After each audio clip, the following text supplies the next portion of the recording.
ఇతని పేరు ఆంజనేయ యాదవ్. కర్ణాటకలోని రాయచూర్ జిల్లా మల్కందిన్ని గ్రామంలోని ఓ నిరుపేద కూలి. చిన్న గుడిసెలో తన తల్లితో కలిసి ఉంటున్నాడు యాదవ్. అయితే రోజు కూలిపని చేసి వచ్చిన డబ్బును దాచుకుంటూ చిన్న రేకుల ఇల్లు కట్టుకోవాలని కలలు కనేవాడు యాదవ్. అలా 2 ఏళ్లు కష్టపడి కూలిపని చెయ్యగా వచ్చిన డబ్బులో 40,000 కూడబెట్టుకున్నాడు. కాని ఒకరోజు ఒక సంఘటన తనని చలించిపోయేలా చేసింది.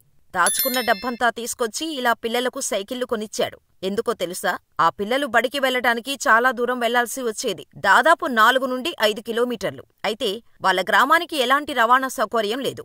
దాంతో చాలామంది పిల్లల తల్లిదండ్రులు వాళ్లను స్కూలుకు పంపడం మానేశారు. తన పరిస్థితి బాగోలేక తాను చదవలేకపోయాడు. కాని ఇంకొకరు వారి జీవితంలో తనలా కష్టపడకూడదని తాను దాచుకున్న డబ్బంతా 40,000 మొత్తం ఖర్చుపెట్టి పిల్లలకు సైకిళ్లు కొనిచ్చి వాళ్ల తల్లిదండ్రులతో మాట్లాడి ఒప్పించి తిరిగి వాళ్లు స్కూలుకి వెళ్లేలా చేశాడు.